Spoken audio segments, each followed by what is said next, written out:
Alors, bienvenue à tous. Aujourd'hui, on va décortiquer une stratégie juridique assez bluffante qui nous vient tout droit d'une analyse de maître Gérard Haas du cabinet Haas Avocats. On va voir ensemble comment un créateur, une créatrice, peut non seulement survivre à la faillite de son client, mais carrément en sortir gagnant. C'est la question que tout indépendant se pose. La petite angoisse. Et si la boîte pour qui je bosse met la clé sous la porte avant de me payer ? Eh bien, et s'il existait une solution, même dans ce cas de figure ? Allez, on plonge dedans. Bon, tout part d'un contrat, comme souvent, une promesse d'argent contre un travail. Classique. Mais que se passe-t-il quand cette promesse, elle menace de voler en éclats ? C'est là justement que ça devient vraiment intéressant. Alors, mettons-nous en situation.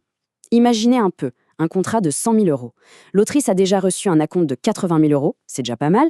Il ne reste plus que le dernier versement, 20 000 euros, à la livraison. Franchement, à ce stade, on se dit que c'est quasi dans la poche, non ? Et patatras, c'est là que le château de cartes s'écroule. Un vrai coup du sort, un problème de santé, un retard de livraison justifié, et pile à ce moment-là, l'entreprise cliente dépose le bilan. Le timing est catastrophique, on est d'accord, on a l'impression que c'est plié. Du coup, l'autrice se retrouve face à un mur, un vrai mur juridique. Le mandataire judiciaire, celui qui est là pour gérer les affaires de l'entreprise en faillite, lui oppose un non catégorique. La porte se ferme, et de manière assez brutale. Le raisonnement du mandataire, il est simple, presque trop simple. Le travail final n'a pas été livré avant le redressement judiciaire, donc le contrat est caduc et le paiement final annulé. En gros, pour lui, la dette n'existe plus. Mais est-ce que c'est vraiment aussi simple que ça ? On va voir que non, pas du tout. Voilà, à la poubelle. La phrase est lâchée, sans détour, ça a vraiment tout l'air d'un game over. Mais c'est souvent dans ces moments-là, quand on pense que tout est fichu, que les stratégies les plus malignes, on va dire, peuvent voir le jour. Alors, attention. Parce que c'est là que l'histoire prend un virage à 180 degrés. Il y a une sorte d'arme secrète cachée dans le contrat. Un principe juridique que, franchement, peu de gens connaissent mais qui peut tout changer. Et ce principe, c'est l'indivisibilité. L'idée, elle est simple. Un contrat de cession de droits d'auteur, ce n'est pas une série de petites transactions. Non, c'est un bloc, un tout. On ne peut pas le découper en tranches. Imaginez une chaîne. Si un seul maillon lâche, c'est toute la chaîne qui tombe. Le contrat, c'est pareil. Il est indivisible. Et ça nous amène à ce qu'on appelle la résolution du contrat. C'est un peu comme un bouton reset géant. Si le client ne remplit pas sa part du marché, ici le paiement final, eh bien l'autrice peut demander l'annulation totale et rétroactive du contrat, comme s'il n'avait en fait jamais existé. Et là, attention, c'est le coup de maître, parce que les conséquences sont énormes. Si le contrat est annulé, l'autrice récupère l'intégralité de ses droits. Et l'entreprise ? Non seulement elle ne reçoit pas la fin du travail, mais elle devient un contrefacteur si elle utilise ne serait-ce qu'une miette de ce pourquoi elle a déjà payé. Les 80 000 euros déjà investis, pouf, il ne lui donne plus aucun droit.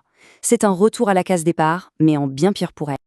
Ok, maintenant qu'on a l'arme, il faut savoir s'en servir. On passe de la défense à l'attaque. Et la stratégie est assez redoutable, on va voir ça tout de suite. La contre-offensive se déroule en 3 temps. D'abord, une mise en demeure formelle. En gros, on dit au mandataire « Alors, on fait quoi ? Vous payez ou pas ?» Ensuite, on lui expose clairement les enjeux. S'il refuse de payer, on déclenche la résolution du contrat. Et enfin, étape 3, la plus importante, on lui fait bien comprendre que son investissement de 80 000 euros partira littéralement en fumée. Le jeu a complètement changé. On n'est plus en train de supplier pour être payé. On lui met un choix sur la table. Un choix aux conséquences vertigineuses. Voilà la somme en question. 20 000 euros. C'est ce que le mandataire pense pouvoir économiser pour la société. Ça peut paraître une petite somme dans le contexte d'une faillite. Mais voilà le véritable enjeu. 80 000 euros. C'est la valeur de l'actif, de l'investissement que l'entreprise va purement et simplement perdre si elle ne paye pas les 20 000. Le calcul devient tout de suite beaucoup moins évident, n'est-ce pas ? Là, on voit bien le dilemme. Le problème a été complètement retourné. Il ne s'agit plus de payer une dette de 20 000 euros, mais de protéger un actif de 80 000. Le mandataire doit choisir. Soit il paie 20 000 et sécurise un bien qui en vaut 80 000, soit il refuse et il perd tout. Le choix est vite fait, nous. C'est ce qu'on appelle un échec et mat. Le mandataire est complètement coincé. Il n'a plus aucune bonne option, à part payer. C'est une situation où il ne peut que choisir la moins mauvaise des solutions, qui est en fait la solution que l'autrice veut depuis le début.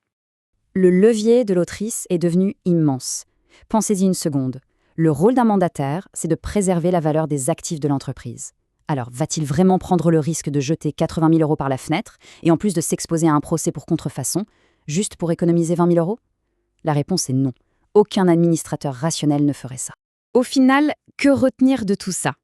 La propriété intellectuelle, quand on sait s'en servir, c'est un bouclier incroyablement puissant. Ça montre que la plus grande force d'un créateur, c'est de connaître ses droits sur le bout des doigts. Un contrat, ce n'est pas juste un bout de papier, c'est un véritable levier, c'est une arme, une assurance vie professionnelle. Il ne faut jamais, jamais le sous-estimer.